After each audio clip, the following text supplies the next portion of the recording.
In the autumn of 1964, a machine that looks like nothing else on Earth flies out into the sky over the California desert.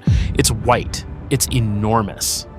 6 engines are clustered beneath a razor-thin delta wing, and its nose stretches out ahead of the cockpit like the beak of something predatory. It is designed to fly at 3 times the speed of sound, carrying nuclear weapons at 70,000 feet, outrunning every interceptor and every missile the Soviet Union possesses. It is the most advanced aircraft America has ever built, and it is supposed to be the future of the entire bomber force.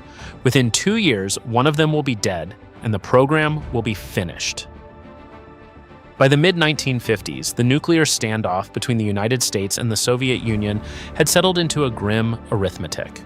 Both sides had bombers capable of flying halfway around the world. America's force was the most advanced on the planet. The B-52 could carry enormous payloads over intercontinental distances, and the B-58 Hustler could dash to supersonic speed. But Air Force planners looking at Soviet air defenses saw a problem neither aircraft could solve. The B-52 could reach the Soviet Union, but it was subsonic. Against the newest generation of Soviet interceptors, a slow bomber, deep in hostile airspace, was a target, not a threat. The B-58 could outrun those interceptors, but its range and payload were limited. It couldn't do the job the B-52 did. Therefore, what the Air Force needed didn't exist: a heavy bomber with intercontinental range, fast enough to outrun anything the Soviets could put in the sky. And in 1955, a lot of very smart people doubted such an aircraft was even physically possible. The proposals that came back were genuinely radical. Some engineers suggested nuclear-powered aircraft using a reactor to give a bomber effectively unlimited range.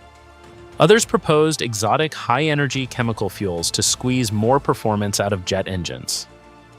The most practical idea was a compromise: an aircraft that would cruise subsonically toward its target, then jettison the outer sections of its wings and its fuel tanks to make a final supersonic dash. But aviation in the 1950s was advancing at a speed that's difficult to appreciate now. Aerodynamics, engine design, and materials science were all moving so fast that by the time the requirement was finalized, the compromise had become unnecessary. Therefore, in 1957, the Air Force launched development of a bomber that would cruise supersonically for its entire mission. The targets were staggering. It had to fly more than 3 times faster than a B-52. It had to operate 25,000 feet higher, and it had to match the B-52's payload and range. 2 companies were invited to compete: Boeing and North American Aviation. Boeing was the overwhelming favorite. They had built the B-52.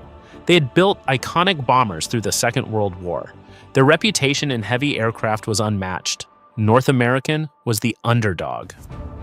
But during the design work, North American's engineers found something. It was an obscure research report describing a phenomenon called compression lift. Here's the idea. When an aircraft flies faster than sound, it generates a shockwave. Normally, that shockwave radiates away from the aircraft and represents pure loss, energy spent for nothing, drag you simply have to accept. But the research suggested that if you shaped the aircraft correctly, you could trap that shockwave underneath the wing. And a shockwave held under a wing doesn't just stop being drag, it becomes lift. Therefore, North American designed an aircraft that would ride its own shockwave, using the very thing that slows other supersonic aircraft down to hold itself up. The Air Force was impressed enough that in 1957, to Boeing's shock, North American won. The aircraft would be designated the B-70. It would be called the Valkyrie. Building it required solving problems that had never been solved. Start with the engines. 6.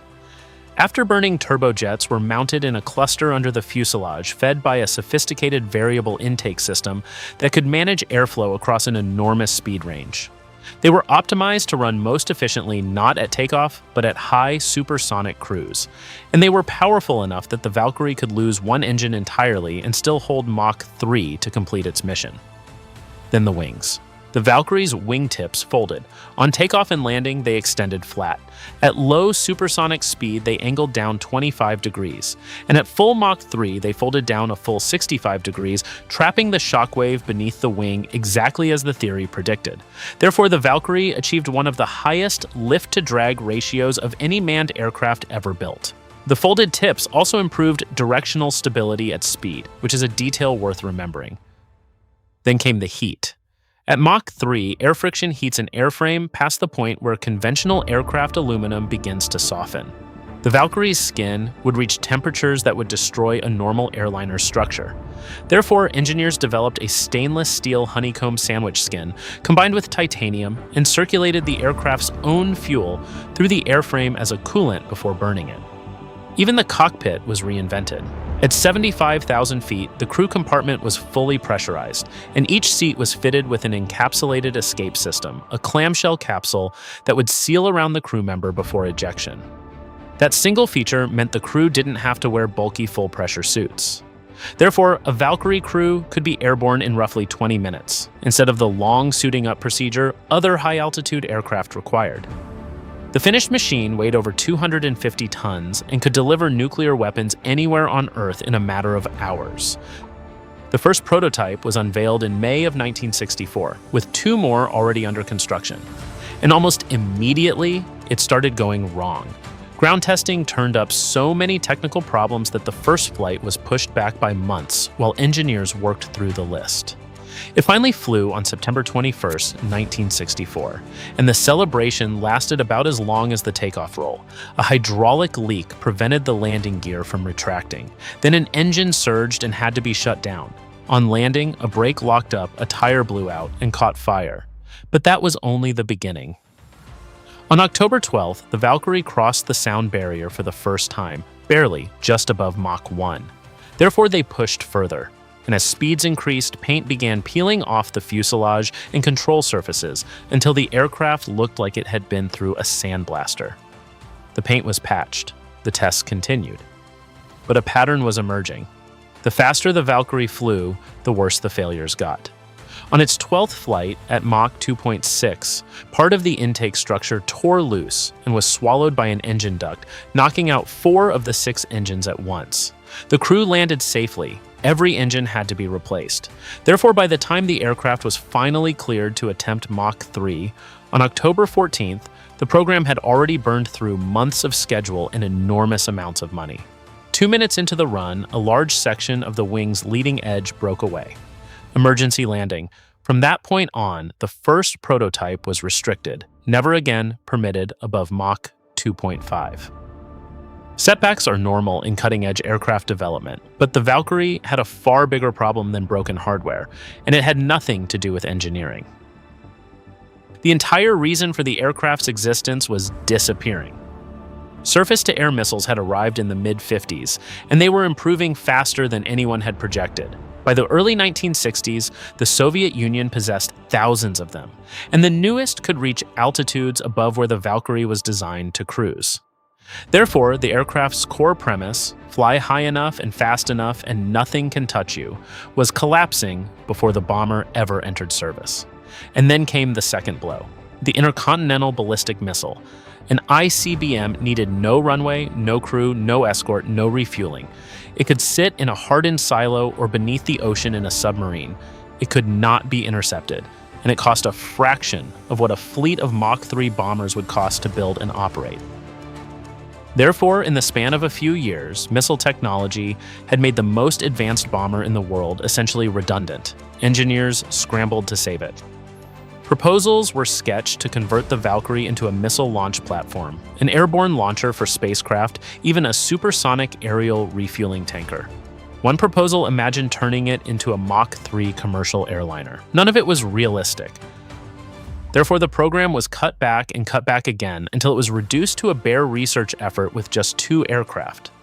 But by then, so much money had been spent that stopping entirely made no sense. So the Valkyrie kept flying, no longer as a weapon, but as a research aircraft gathering data on sustained supersonic flight, with NASA joining the Air Force in 1966. And the second prototype turned out to be everything the first one wasn't. On May 19, 1966, it exceeded Mach 3 and held it, cruising at 3 times the speed of sound for over 30 minutes. After nearly a decade of development, after the failures and the restrictions and the cancellations, the Valkyrie was finally doing exactly what it had been built to do. 3 weeks later, it was gone. On June 8, 1966, the second prototype joined 4 other aircraft in formation for a photography flight. All 5 were powered by engines from the same manufacturer. and the company wanted a promotional picture. Minutes into the flight, one of the trailing aircraft, an F-104 starfighter flying just off the Valkyrie's wingtip, was caught by the vortex spiraling off that enormous wing. It rolled, struck the bomber, and was destroyed instantly. Its pilot was killed, and it tore away both of the Valkyrie's vertical stabilizers as it went. For 16 seconds, the Valkyrie flew on, straight, level, apparently untouched. Then it rolled, entered a flat spin, and fell into the desert. One crew member ejected and survived, the other did not. Therefore, the Air Force and NASA were left to continue their research with the first prototype, the restricted one, the one that had never been allowed to fly the mission it was designed for. It flew until 1969, then made a final flight to Ohio, where it sits today in the National Museum of the United States Air Force, the only Valkyrie left in the world.